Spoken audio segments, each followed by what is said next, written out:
بسم اللہ الرحمن الرحیم۔ مرجع اعلیٰ جہان تشیع حضرت آیت اللہ العظمیٰ سید صادق حسین شیرازی دامت اللہ عالی کی تالیف کردہ شہرۂ آفاق کتاب علی فی القرآن، اس کتاب میں علماء اہل تسنن کے مطابق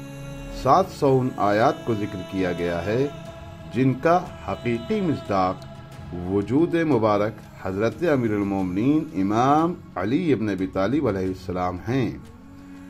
مرجع اعلیٰ وضاحت کرتے ہوئے فرماتے ہیں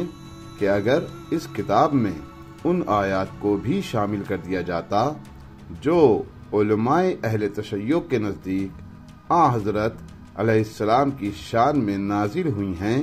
تو ان کی تعداد بہت زیادہ ہو جاتی۔ بسم اللہ الرحمن الرحیم، الحمدللہ رب العالمین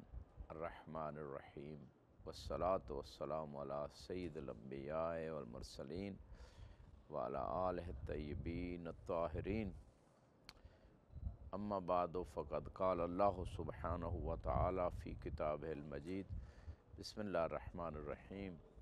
والذین آمنوا وعملوا الصالحات اولئک اصحاب الجنہ ہم فیہا خالدون۔ جو لوگ ایمان لے آئے اور نیک اعمال انجام دیتے رہے، یہ جنت والے ہیں اور یہ جنت میں ہمیشہ رہیں گے۔ اس آیت کے ضمن میں شواہد و تنزیل جلد نمبر 1 صفحہ 90 پہ حافظ حاکم حسقانی نے ایک حدیث ابن عباس سے نقل کی ہے کہ یہ آیت جو ہے رسول اللہ اور مولا علی اور اہل بیت علیہ السلام کی شان میں آئی ہے، اور علی علیہ السلام وہ ہے اول مومن و اول مسلم بعد رسول اللہ، سب سے پہلے ایمان کا اظہار کرنے والے علی ہیں اور سب سے پہلے رسول اللہ کے ساتھ نماز پڑھنے والے علی ہیں۔ لہذا یہاں پہ بہت ساری روایات بھی ہیں اور بہت ساری آیات بھی ہیں۔ ابن عباس سے ایک روایت ہے، مولا علی علیہ السلام کے لیے فرماتے ہیں لعلی اربع خصال، کہ علی کی 4 ایسی خصوصیات ہیں، ان میں سے فرمائے ہو وہ اول عربی واجمی سلم علی نبی صلی اللہ علیہ وسلم، عربوں اور عجموں میں سب سے پہلی شخصیت ہیں جنہوں نے رسول اللہ کے ساتھ نماز پڑھی۔ وَهُوَ الَّذِي كَانَ لِوَاءُهُ مَعَهُ فِي كُلِّ ظُعْفٍ، یہ وہی علی ہیں کہ ہر جنگ میں علی کا پرچم رسول اللہ کے ساتھ ہوتا تھا۔ وَهُوَ الَّذِي صَبَرَ مَعَهُ يَوْمَ الْمِحْرَاثِ إِنْ هَزَمَ النَّاسُ كُلُّهُمْ غَيْرَهُ، محراث والے دن سارے لوگ فرار کر گئے تھے لیکن علی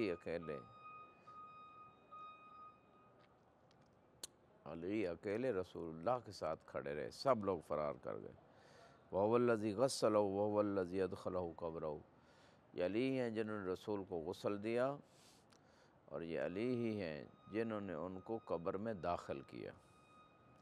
شواہد و تنزیل جلد نمبر 1 صفحہ 91 پہ اس روایت کو ذکر کیا گیا ابن عباس۔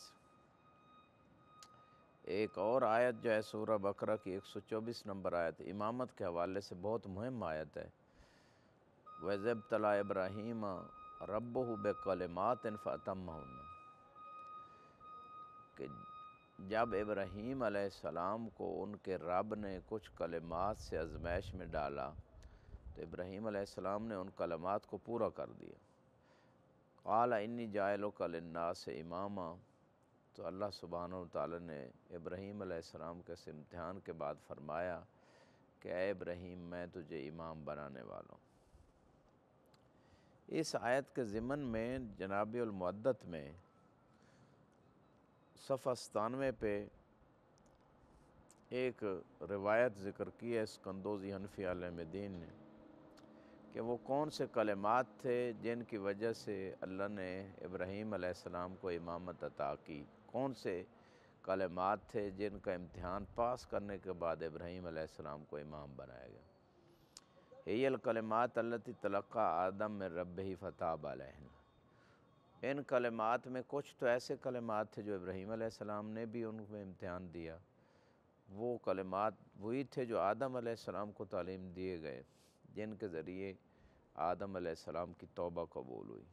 وہ انہ قال یا رب اسألک بحق محمد و علی و فاطمہ والحسن والحسین الا تبت علیہ۔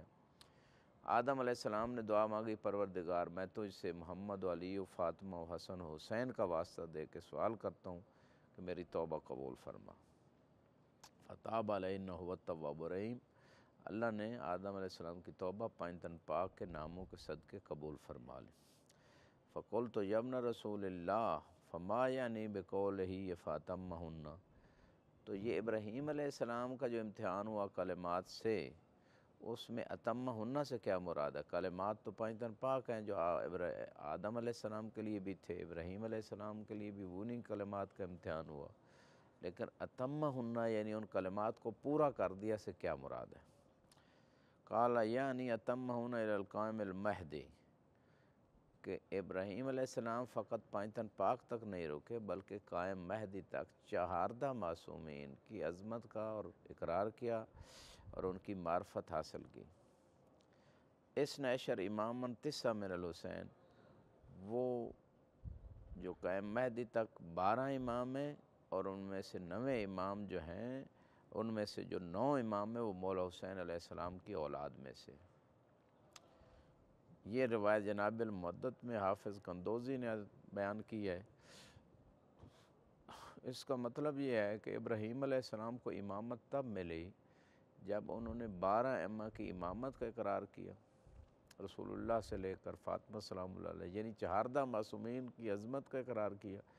ان کی معرفت کو حاصل کیا، تب جا کے امامت ملی۔ اور یہ جو فرشتوں کا بھی امتحان ہوا تھا اور آدم علیہ السلام کا، وہ بھی یہ امتحان تھا۔ علم آدم الاسماء کلھا، فرشتوں کو بھی نام بتا دیے تھے، آدم کو بھی بتا دیے تھے، لیکن جو نور کی اشباہ تھیں،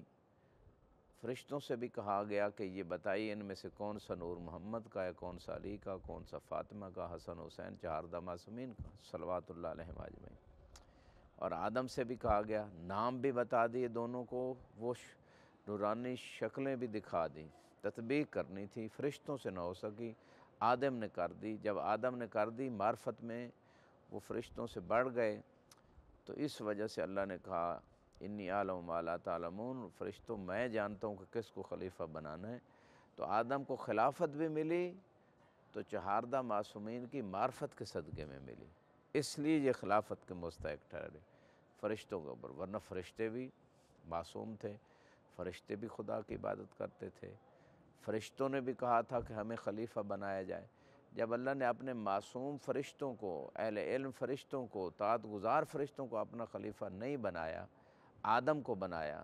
معرفت اہل بیت کے صدقے میں، تو پھر کوئی ووٹوں سے کیسے کسی کو اللہ کا خلیفہ بنا سکتا ہے؟ جب فرشتے اللہ کے خلافت کے معیار پہ نہیں آ رہے، جس معیار پہ خدا چاہ رہا ہے، تو غیر معصوم اور وہ جو لوگ شرک میں زندگی گزار چکے ہوں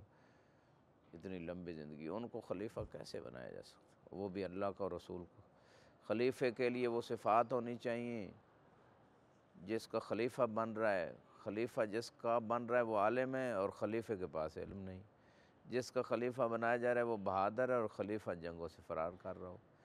جس کا خلیفہ بنایا جا رہا ہے وہ معصوم ہے اور جس کو بنایا جا رہا ہے وہ خود کہہ رہا ہے مجھے شیطان گمراہ کر دیتا ہے،